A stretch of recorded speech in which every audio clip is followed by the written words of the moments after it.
Well, we made it with one. I will button mash for this.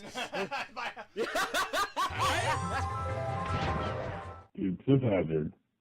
Hey guys, I just wanted to say thank you so much for watching. It's always a pleasure to do these videos. I get quite a kick out of these.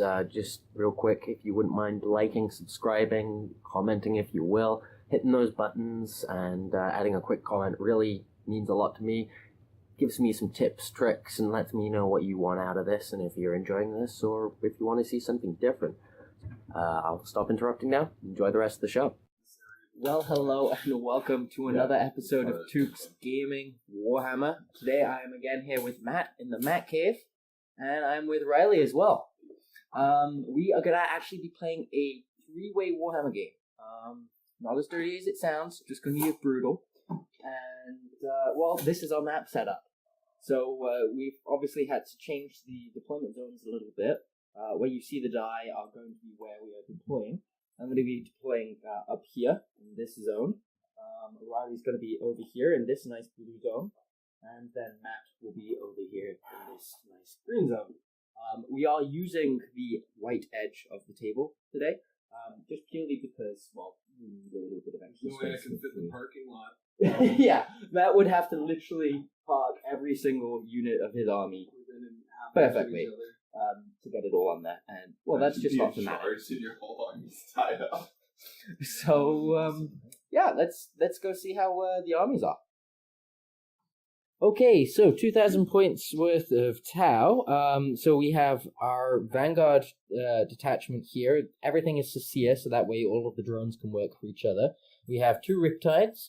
They're not WYSIWYG, this guy is, but they both have ion accelerators and smart missile systems.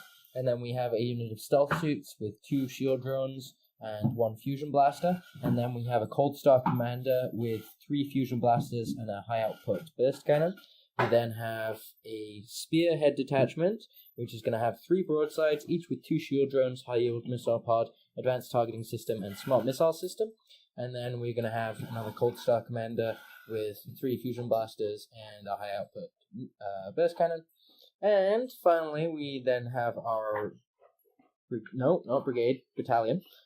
We have our 2 commanders, which is the HQ here, which is our warlord, so the Fire Blade, and then we have our Ethereal, and then we have our 3 units of troops, all 5-man squads of Fire Warriors, and they do have Marker Lights with them, and then we have a 5-man Pathfinder squad attached to that as well, as long with 3 units of fast attack shield drones, which are just kind of scattered amongst the 3 detachments as they need to be, so they don't overload the slots. And that is 2,000 points worth of Tau. So Riley, 2,000 points worth of Necrons. Yeah, we got two groups of race. Six in each, yeah? Yeah, 6 in each. We got 1 group of destroyers. So 6 in total there. Yeah, we have the Doomsday Arc, and we have a second Doomsday Arc proxied as my Spider tank. Doom Scythe. This guy is not a Spider, he's a Cryptek. Okay. Or this is the Destroyer Lord, this is my Cryptek. A group of 20 warriors, and that's my army. And weapon types, they're loaded with what they basically get, or? Yeah, except these guys have the same as these guys, Gauss Cannons, and these ones have Vicious Claws. Okay, wonderful. And that is 2,000 points worth of Necrons, and you're in the Memphic code, if I remember. Yeah, and he has the Violet Staff as his relic. Ooh. He's my warlord. And for the third, final but not least. Okay, so we've got 3 Basilisks, Heavy Bolter, Earthshaker Cannon. We've got our short-range Rust set up with the Meltas, Lascan, Democan. Pask will have a Battle Cannon, Las Cannon, Plasma Cannon. Our other commander will be Bolter, Lascan, Battle Can. Our Valkyrie is Hellstrike Missile, Lascan, Para Heavy Bolter. Our Volcano Can Stormlord with las cannons and 3 sets of heavy bolter, storm bolter, heavy bolter. Yeah, Twin Link heavy bolter. And then 6 troop choices. We've got 2 las can, 2 auto can, 2 heavy bolter, primary psyker, Lord Castellan Creed, who's the warlord. We're battle forged. And he adds 2 points, so 10 command. All right. So there's our 3 armies, guys. Take your bets, put down below who you think's going to win, and let's see how this goes. Real quick, just because I don't think I did a little recap video before Riley did his movement, just imagine these guys like kind of back over here a little bit. Tau went first. Yay. Actually, for the first time in at least 2-3 months. I managed to move up my 2 Cold Star commanders here. They removed a tank that was right here. That was Pask. And then we did a load of shooting against a load of destroyers that were right there. We whittled them down to 1. Riley used his command on them so that they didn't have to roll for their morale check. And then decided to roll for it anyway, just to see what it would be like. And got a 6. So it was worth the 2 points of those command burning there. So he then got what? 5 back? 4 back? 4 back. 4 back, so you now have 5 in total. And then moved everything over here. So we're now on to Riley's turn with the Necrons. A quick recap for the Necrons turn 1. They did a really awesome reanimation protocol on their destroyers. They managed to get 4 destroyers back and moved them over into the corner there to keep them a bit safe. They moved up here, did some shooting. We got 10 shots at our Riptide here. Unfortunately, there were still some drones around, so the drones, 3 drones took all of those hits. And then we had a death ray going off, ended up killing another drone. Other than that, some Tesla shots took out 3 of my fire warriors, and some of the infantry over here got shot from their infantry, from the warriors there, and 6 were removed there. No victory points, unfortunately. The card drawn for it was secure objective 5, and as I have infantry with boots on the ground compared to a flyer, it wasn't counted. So that was Necron turn 1, getting into nice position so they can slaughter for their turn 2. So let's see how turn 1 goes for the Imperial Guard. Okay, so quick recap for Imperial Guard. Imperial Guard, you know, they're not xenophobic at all. They don't hate anything blue or that's not just tan or human. So they fired everything at the Tau. They looked at the Necrons and went, they're robots. Apparently we don't hate robots, we only hate the blueskins. So he couldn't go for his own painted models. There you go. So all went into the Tau, removed these 2 commanders that were over there, and removed my stealth suits and then some drones. So it'll be fun to pick up now. Let's see how turn 2 goes for the Tau. And how much more prejudice we get from everyone else. But, yeah. Tau turn 2. The Necrons here withered the nice storm with all their wraiths.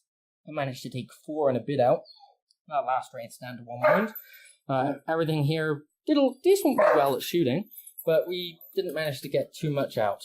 Just these more infantry, but we did get a victory point for taking out some of those infantry as they charged the last turn, and we got the lure. So, 2 victory points for Tau, end of turn 2.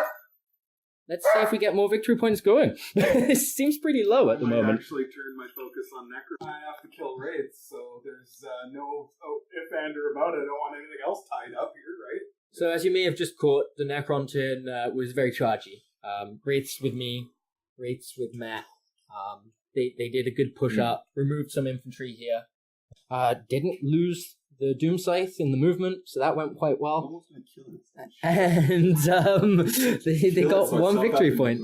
So that was turn 2 for the Necrons. Woohoo! So the Imperial Guard turn 2 went quite well. The Tau managed to not get picked on as much. It was more anti-Necron, because the Necrons managed to get right up in the Imperial Guard's face. We did get some hits on us, though, managing to take out a few of our drones back here, but really wasn't nearly as deadly to the Tau as first turn was from the Imperial Guard. However, the Imperial Guard did manage to take out 5 wraiths and 3 of the destroyers from the Necrons. So relatively speaking, I think the Necrons is getting the best out of all of this. The least picked on, hiding in the corner over there, and coming in the rear with the gear, so to speak, and well, surprise. So let's see how Tau turn 3 goes. Tau turn At least 3. you could fight 2 victory points to do. We did quite well here.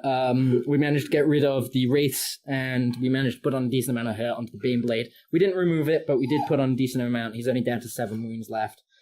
Nothing to this flyer, despite how much secondary systems we shot into him. That all being said, we did achieve 4 victory points that turn. So we are up to 6 compared to 2 for the closest competitor with the IG. So that was turn 3 for Tau. So it actually went quite well. Yee! For Necrons, we have a little bit of movement here. Unfortunately, not much happened with those Doomsday Arcs. They did manage to strip that big guy down to 1 wound, but yeah, he's still at 1 wound. So I mean, the game was the big game hunter, so they can't be repairing on that guy. Can't even do the advanced repair. Nope. So this is interesting. 2 victory points for Necrons now. 2 victory points still for IG. Yep, and then 7 victory points for the Tau. So I feel like there's going to be some ganging up on happening here. It has been spoken about quite loudly. So we will see how this goes.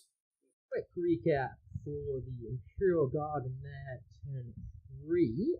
They actually did quite well. A little bit of backstabbery going on with the Necrons, asking them to move so they could focus fire on the Tau, and then shooting the Necron that moved. And then the card pulled. And then, Moved, a card pull happened to the area deny the middle. Negotiations are in process. So, yeah, diplomacy didn't really go through properly. Imperial Guard being xenophobic as they are, yeah, that didn't work out.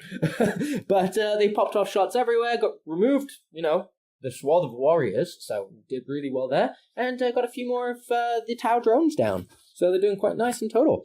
The Tau drone force is looking quite small now, so it's slightly worrying. Let's see how Tau turn 4.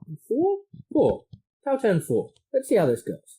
We did okay. We managed to pop a tank over here, and we managed to put on 10 damage in total. You've just removed 1? Yeah, you put 10 on. Okay, 10 damage onto that Doom's Arc. So not half bad, and 3 damage onto that Valkyrie. So not half bad. We got an extra victory point, so we're up to 8. So I'm really not building a good case for myself here to leave me alone. So we will see if the Necrons there uphold their end of the bargain and take out that Baneblade or not. Alright, on to Necrons, turn 4. Quick recap for Necrons. They did a good movement phase, they moved up, they did some shooting against the Imperial Guard here. Removed the Baneblade that was left. Did some shooting at my guys here. Removed 3 wounds from my broadside.